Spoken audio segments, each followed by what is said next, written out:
एक ही मोहल्ले में देवरानी जेठानी रहा करती थी। क्योंकि निशा गरीब थी, इसलिए उसकी अमीर जेठानी सपना उसे हमेशा नीचा दिखाने की कोशिश में लगी रहती थी। ऐसे ही एक दिन, माँ, बहुत भूख लग रही है और रोज की तरह आज भी तुमने सिर्फ रोटी ही बनाई है। आखिर हम कब तक सूखी रोटी खाएंगे? अरे कभी तो सब्जी बनाओ। मैं ये सूखी रोटी खा खा कर परेशान हो गई हूँ। अब मन नहीं करता ये सूखी रोटी खाने का। मेरा भी मन करता है और लोगों की तरह रोटी के साथ सब्जी खाने का। रीना बेटा, ये तू क्या कह रही है? अरे हमें 2 वक्त की सूखी रोटी भी नसीब हो रही है, पर आज की दुनिया में कुछ लोग ऐसे भी हैं जिन्हें ये खाना तक नसीब नहीं होता। माँ, और लोगों का तो नहीं पता, लेकिन हाँ, मुझे हमारा पता है। हमारी इस रसोई में सिर्फ सूखी रोटी ही मिलेगी। पता नहीं कब हमारी किस्मत खुलेगी और इस गरीब की रसोई में अच्छा खाना बनेगा। बेटा, अभी हमारी आर्थिक स्थिति सही नहीं चल रही है। जब पापा अच्छा पैसा कमाएंगे तो हम भी बाजार से सब्जी लेंगे और घर में सब्जियां बनाएंगे। पता नहीं माँ, वो दिन कब आएगा। वैसे सच कहूँ तो माँ, आज मुझे भी सब्जी रोटी खानी है। मुझे भी देखना है कि मटर, गाजर, गोभी, इन सब की सब्जी रोटी के साथ खाने में कैसी लगती है। खाने को लेकर रीना अपनी माँ से शिकायतें कर रही होती है कि तभी वहाँ निशा का भतीजा यानी कि सपना का बेटा गोलू निशा के घर आता है और रीना से कहता है, रीना, अगर तुझे रोटी सब्जी खानी है तो तू मेरे घर से सब्जी ले आया कर। वैसे भी मेरे घर में तो हमेशा सब्जी बनती है। कई बार तो इतनी सारी सब्जी बच जाती है कि माँ उसे फेंक देती है। आगे से वो सब्जी फेंकी जाए, इससे अच्छा है तू हमारे घर से सब्जी ले आया कर और उसे रोटी के साथ खा लिया कर। क्यों चाची जी, सही कहा ना? माँ, बड़ी माँ कितनी अमीर है। उनके पास इतना खाना है कि वो फेंक रही है। फिर हम इतने गरीब क्यों है? बड़ी माँ में और हम में इतना फर्क क्यों? आखिर भगवान ने ये अमीर गरीब क्यों बनाया है? रीना बेटा, मेरे पास तेरे सवालों का कोई जवाब नहीं है। आज मैं तेरे सवालों के आगे निशब्द हूँ। रीना, तू क्यों हमेशा चाची को परेशान करती रहती है? चल, आज तू मेरे घर चल। मैं तुझे अपने घर से सब्जी ला कर दूंगा और तू उसे आराम से खाइयो। लेकिन भैया, मैं... अरे तू चल ना। गोलू रीना को जबरदस्ती अपने साथ अपने घर ले जाता है और उसे रसोई से थोड़ी सी सब्जी लाकर देता है, जिसे रीना बड़े ही मजे के साथ खाती है। पर तभी वहाँ सपना आ जाती है और रीना को अपने घर में खाना खाते देख उसे गुस्सा आ जाता है और वो रीना के हाथ से खाना छीनकर फेंक देती है और अपने बेटे को एक थप्पड़ मारते हुए कहती है, गोलू, तू ही इस गरीब लड़की को इस घर में उठाकर लाया है ना? कितनी बार मैंने तुझे बोला है, ये गरीब तेरी बहन नहीं है। इस गरीब में और हम में बहुत फर्क है। फिर तू इसे हमारे घर पर क्यों लेकर आया? और लड़की तू, तेरी हिम्मत कैसे हुई मेरे घर में आकर मेरे ही घर का खाना खाने की? क्या तू अपनी औकात भूल गई है या तेरी माँ ने तुझे कुछ सिखाया नहीं? माँ, अगर आपको ज्यादा गुस्सा आ रहा है तो आप एक थप्पड़ मुझे और मार लो, पर रीना को कुछ मत बोलो। इसमें उसकी कोई गलती नहीं है। अरे वो बेचारी तो घर में आ भी नहीं रही थी, लेकिन मैं ही नहीं माना और इसको घर ले आया। चुप कर तू, बहुत भाई बहन का रिश्ता निभाता है। और तू गरीब कहीं की, निकल और भाग यहाँ से। इतना बोलकर सपना रीना का हाथ पकड़कर उसे खींचते हुए घर से बाहर कर देती है और घर का दरवाजा बंद कर लेती है। रीना रोती हुई अपने घर जाती है और सारी बात अपनी माँ को बताती है। माँ, बड़ी माँ बहुत गंदी है। उन्होंने गोलू भैया को मारा, मेरे हाथ से खाना छीन के फेंक दिया और मुझे अपने घर से धक्के मारकर निकाल दिया। माँ, बड़ी माँ हमारे साथ ऐसा बर्ताव क्यों करती है? क्योंकि बेटा, हम गरीब हैं और हम कभी उनकी बराबरी नहीं कर सकते। अब तो चुप हो जा, मैं तेरे पापा से बोलूंगी और मैं अपने हाथों से तुझे सब्जी बनाकर खिलाऊंगी एक दिन।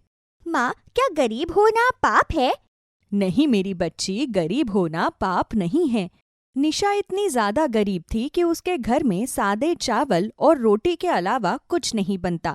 कई बार तो ऐसा होता कि निशा खुद भूखी रहकर अपनी बेटी को खाना देती, तो वहीं दूसरी ओर सपना खाना फेंकना मंजूर करती थी, पर अपनी गरीब देवरानी को देना नहीं।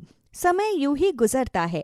ऐसे ही एक दिन गोलू अपनी गरीब बहन के साथ गली में खेल रहा होता है और सपना की नज़र गोलू और रीना पर पड़ती है और तभी वहां जाकर सपना रीना को एक थप्पड़ लगा देती है और अपने बेटे का हाथ पकड़कर उसे डांटने लगती है। तू सुधरेगा नहीं ना? मैंने तुझे कितनी बार बोला है इस गरीब से दूर रहा कर। क्या गली में तेरे और दोस्त नहीं है या तेरे स्कूल के दोस्त मर गए हैं? हमारे और भी अमीर अमीर यार दोस्त है, तू उनके साथ क्यों नहीं उठता बैठता? क्यों अपनी इस गरीब बहन पर अपना प्यार लुटाता रहता है? क्योंकि माँ, रीना मेरी बहन है। अमीर गरीब जैसी चीज को आप और चाची मानती होंगी, हम भाई बहन नहीं। इन गरीबों के साथ रहकर बहुत बोलने लगा है तू। जानता भी है जब से वो गरीब तेरी चाची हमारी जिंदगी में आई, हमारे साथ सब कुछ उल्टा होने लगा। तभी तो सास ससुर के खत्म होने के बाद मैंने सबसे पहले तेरी उस गरीब चाची को खुद से दूर किया। और देखो इतने साल हो गए, आज तक दोनों पति पत्नी अपनी बेटी को 2 वक्त का सही से खाना तक नहीं खिला सके। यहाँ मेरी रसोई में 56 भोग बनते हैं तो वहीं उसकी रसोई में 1 वक्त का खाना। सपना अपने बेटे को डांटने के साथ साथ अपनी देवरानी और उसकी बेटी को ताने देकर चली जाती है। पर अपनी माँ की डांट सुनकर गोलू बहुत नाराज होता है और सपना गोलू को मनाने के लिए white sauce pasta, pizza, momos जैसी चीज घर में बनाती है, जिसकी खुशबू रीना के नाक तक पहुँचती है। और रीना अपनी माँ से कहती है, माँ, लगता है आज फिर बड़ी माँ की रसोई में कुछ अच्छा बन रहा है। रीना, मैंने तुझे कितनी बार बोला है बड़ी माँ की रसोई पर ध्यान मत दिया कर। देख, अपने घर की रसोई में भी चावल तैयार है। अब जल्दी से नमक डाल, पानी डाल और खा ले चावल। मुझे नहीं खाना अपनी घर की रसोई का खाना, क्योंकि अपनी घर की रसोई में खाने के नाम पर सिर्फ 2 चीज बनती है, रोटी और चावल। मुझे भूखे रहने दो, नहीं खाना मुझे खाना। रीना रोती रोती घर के बाहर चली जाती है और बैठकर रोने लगती है। तो वहीं दूसरी ओर इतना सब कुछ बनाने के बाद भी सपना गोलू को नहीं मना पाती और वो आखिरी बार अपने बेटे को खुश करने के लिए मोतीचूर के लड्डू बनाती है। पर तभी उसे गोलू के बाहर जाने की आवाज सुनाई देती है और वो जलता हुआ चूल्हा छोड़कर बाहर आती है, जहां वो फिर से दोनों भाई बहन को एक साथ देखती है। ये लड़का नहीं सुधरने वाला। मुझे लगता है कि अब मुझे यहाँ से घर खाली करके ही जाना पड़ेगा। अभी जाकर मैं गोलू के पापा से बात करती हूँ। दोनों भाई बहन का प्यार सपना की आंखों में इतना खटकता है कि वो ये भी भूल जाती है कि रसोई में उसने गैस चालू रखी हुई है। वो सब कुछ भूलकर अपने पति से फोन पर बात करने लगती है और इसी बीच हवा चलने की वजह से चूल्हे के सामने खिड़की पर टंगा पर्दा हवा में लहराता हुआ चूल्हे पर लग जाता है और पर्दे में आग लग जाती है और पर्दे से पूरी रसोई में। जब जलने की बदबू आती है तो सपना रसोई में जाती है और वो देखती है कि पूरी रसोई में आग लग चुकी है। अब सपना भी रसोई में फंस जाती है। कोई बचाओ, कोई मेरी आवाज सुन रहा है? मेरे रसोई में आग लग गई है, मैं फंस चुकी हूँ, प्लीज कोई मेरी मदद करो। गोलू भैया, ये तो बड़ी माँ की आवाज है। लगता है वो किसी मुसीबत में है, वो चिल्ला रही है। चलो आपके घर चलते हैं। मुझे नहीं जाना उस घर में जिस घर की रसोई में मेरी बहन के लिए खाना ना बने। भैया, बात को समझो, बड़ी माँ मुसीबत में है। माँ, जल्दी बाहर आओ, देखो बड़ी माँ मुसीबत में है, मुझे उनकी चिल्लाने की आवाज सुनाई दे रही है। रीना की बात सुनकर निशा, जो अपनी बेटी के लिए खाना बना रही होती है, वो अपने घर के मिट्टी के चूल्हे पर पानी गिरा देती है और चूल्हा बंद करके भागती हुई अपनी जेठानी के घर जाती है, जहां वो देखती है कि रसोई में आग लग चुकी है और उसकी जेठानी आग में फंसी हुई है। अब जल्दी से निशा पास में रखा कंबल उठाकर रसोई में जाती है और बड़ी मुश्किलों से अपनी जेठानी को बचाकर बाहर लाती है और उन्हें पीने के लिए पानी देती है। दीदी, आप ठीक तो है ना? रसोई में आग कैसे लगी? निशा, मैंने तुम्हारे साथ इतना बुरा किया, तुम्हें जलील किया, तुम्हारा खाना फेंका, तुम्हारी बेटी पर हाथ उठाया और आज जब मैं मुसीबत में पड़ी तो तुमने अपनी जान जोखिम में डालकर मेरी जान बचाई। दीदी, ये सब तो बस नाराजगी है और हम दोनों तो देवरानी जेठानी हैं। अगर मैं आपकी मदद नहीं करूंगी तो कौन करेगा? और भूल जाइए जो कुछ भी आपने मेरे साथ किया है। बस भगवान का शुक्रिया अदा कीजिए कि आपकी जान बच गई। नहीं निशा, मैं नहीं भूल सकती कि मैंने तुम्हारे साथ क्या किया है। अपनी जेठानी को माफ कर दो। इस अमीरी के घमंड में मैं अंधी हो गई थी, पागल हो गई थी, जो मैंने तुम्हारे साथ इतना बुरा सलूक किया। प्लीज मुझे माफ कर दो, मुझे अपनी गलती का एहसास हो चुका है। और रीना बेटा, तुम्हें अच्छा खाना खाना था ना? तुम्हें अमीर घर की रसोई का खाना टेस्ट करना है ना? गोलू बेटा, अब से तुम अपने बहन के साथ ही खाना खाना, मैं नहीं रोकूंगी। और निशा, तुम भी अब से मेरे साथ इस घर में रहोगी। वैसे भी ये घर हमारे सास ससुर का है, तो इसमें तुम्हारा भी हिस्सा है। दीदी, आप हम पर बहुत बड़ा एहसान कर रही है। निशा, एहसान तो तुमने मुझ पर किया है, मेरी जान बचाकर। मैं तो बस तुम्हें तुम्हारा हिस्सा दे रही हूँ।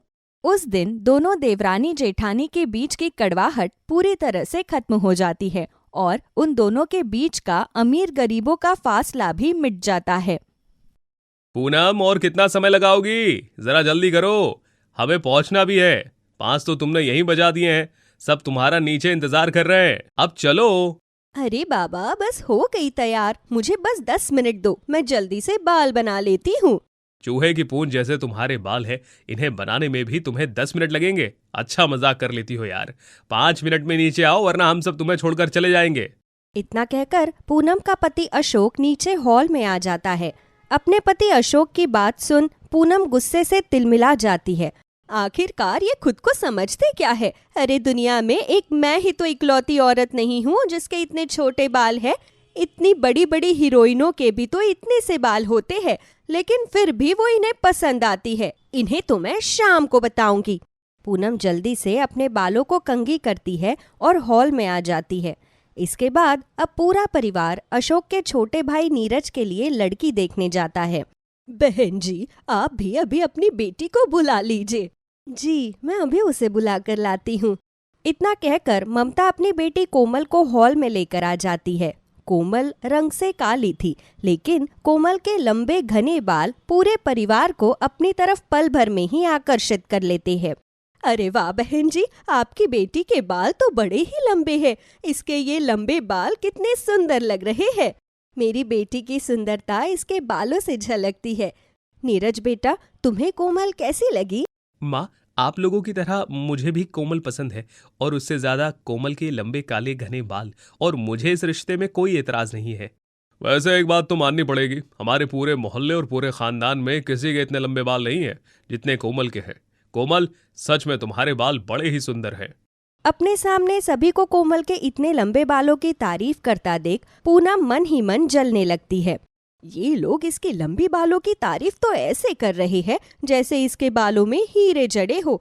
अगर इसके बालों को छोड़कर देखा जाए तो इसके अंदर कोई भी तो खास बात नहीं है। भले ही मेरे बाल इसके बालों से बहुत छोटे हैं, लेकिन सुंदर तो मैं इससे लाख गुना ज्यादा हूँ। अपने पूरे खानदान की सबसे सुंदर बहू होने का घमंड जो है मुझे। पूनम मन ही मन अपने गोरे रंग पर घमंड कर रही थी।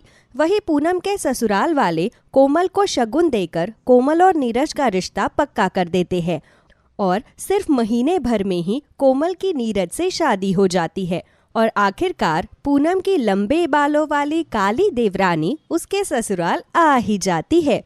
अरे माधवी बहन, मैंने तो बस सुना था कि तुम्हारी छोटी बहू के बाल उसके घुटनों से भी लंबे हैं। मुझे तो लगा कि ये सब मजाक है। भला आज के जमाने में भी किसी लड़की के इतने लंबे बाल हो सकते हैं क्या?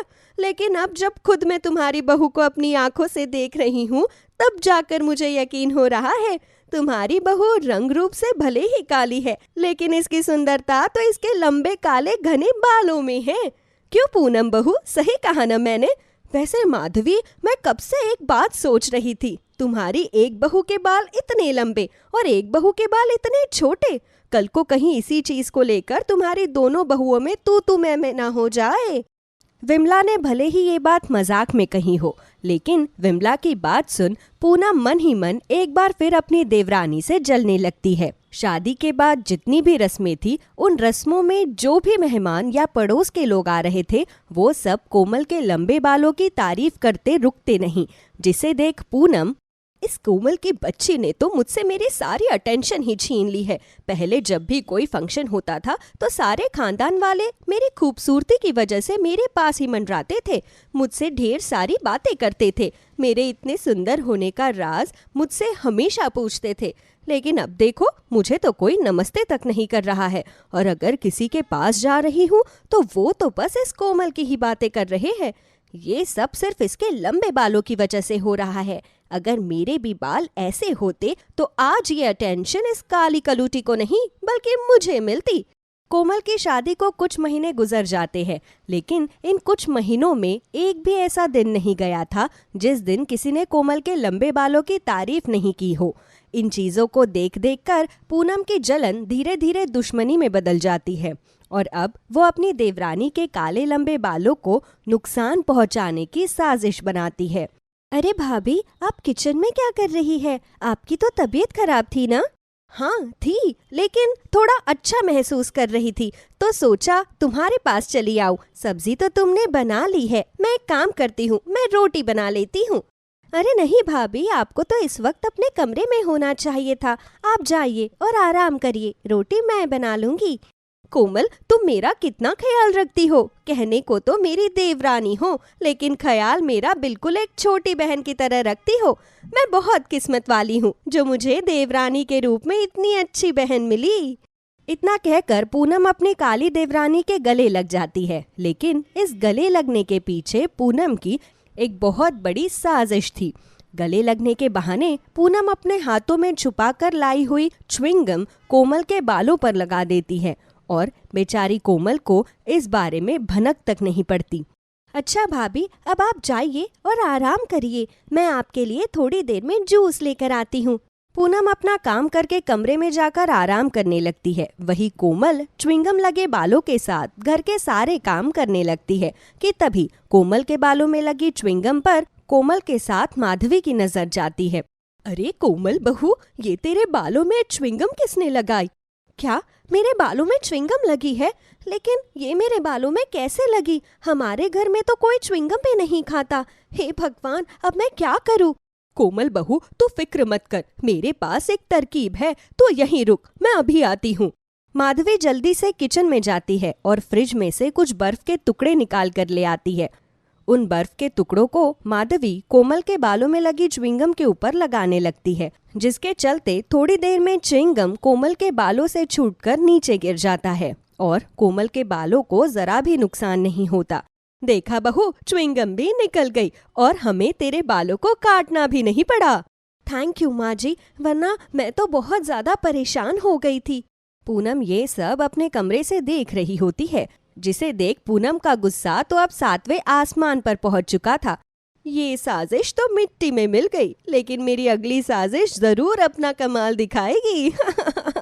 पूनम कोमल के बालों को नुकसान पहुंचाने के लिए कोमल के शैम्पू में हेयर रिमूवर क्रीम मिला देती है, जिसके चलते अब जब भी कोमल शैम्पू करती तो उसके सिर से ढेर सारे बाल झड़ने लगे थे। माँ जी देखिए ना, आजकल मेरे बाल कितने ज्यादा टूट रहे हैं, मैंने तो शैम्पू भी नहीं बदला है। बहू, मौसम का भी फर्क पड़ता है, तू फिक्र मत कर, अब से तू बालों में शैम्पू मत लगाया कर। मैं तुझे कुछ जड़ी बूटी बताऊंगी, उससे अपने बालों को धोया कर, बाल साफ भी हो जाएंगे और ज्यादा मजबूत भी बनेंगे।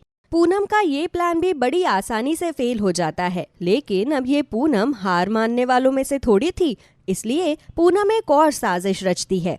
आज माधवी अपने दोनों बहुओं के साथ सब्जी लेने के लिए मंडी जाती है। सब्जी लेकर आते समय पूनम को रास्ते में एक गन्ने के जूस की दुकान दिखाई देती है। इसे देख पूनम अपना सबसे अच्छा प्लान सोचती है। माँ जी देखिए ना, कितनी गर्मी हो रही है, मेरा तो गला सूखा जा रहा है, चलिए ना गन्ने का जूस पीते हैं। पूनम गन्ने का जूस पीने के बहाने से अपनी सास और देवरानी को गन्ने के जूस के दुकान पर ले जाती है। भाई साहब, 3 बड़े ग्लास गन्ने का जूस दे दीजिएगा, और हाँ, नींबू थोड़ा ज्यादा डालिएगा। माधवी और कोमल गन्ने के जूस का इंतजार करने लगते हैं, जिसका फायदा उठाकर पूनम सबकी नजरों से बचते हुए कोमल की लंबी चोटी को गन्ने के जूस के मशीन में डाल देती है। लेकिन तभी अचानक माधवी जूस की मशीन में कोमल की चोटी को जाते हुए देख लेती है।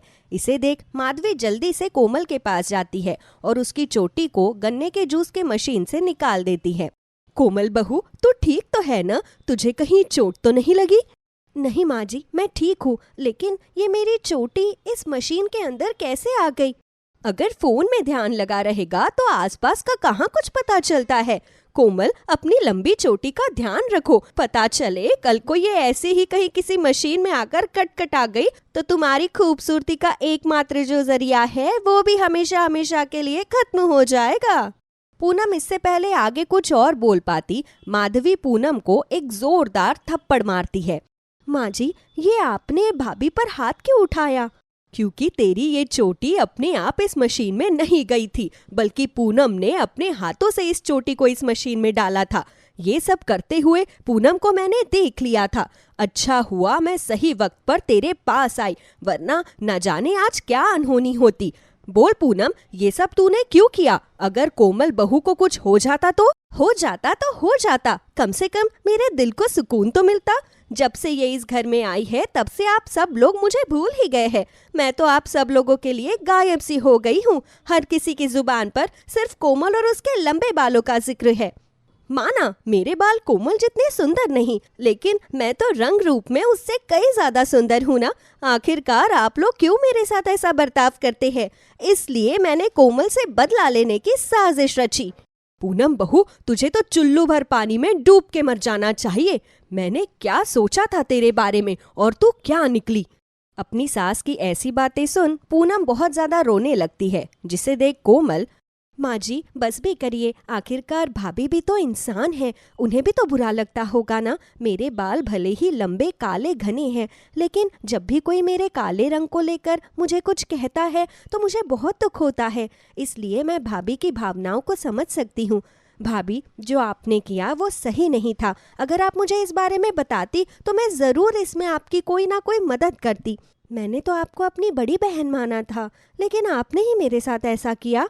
कोमल की ऐसी बातें सुन पूनम को अपनी की गई गलती पर शर्मिंदगी महसूस होती है और अब पूनम कोमल से हाथ जोड़कर माफी मांगने लगती है। जो मैंने किया वो माफी लायक तो नहीं है, लेकिन फिर भी तुम मुझे माफ कर दो और एक आखिरी मौका दो। अब मैं सच में एक बहुत अच्छी जेठानी बनूंगी और कभी ऐसा नहीं करूंगी। पूनम की आंखों में पश्चाताप के आंसू देख कोमल बिना कुछ कहे पूनम को गले से लगा लेती है, जिसके बाद अब कोमल दवाइयाँ और जड़ी बूटियों की मदद से अपनी जेठानी के छोटे बालों को भी लंबे करती है और अब दोनों जेठानी देवरानी बहनों की तरह एक साथ हंसी खुशी रहती है।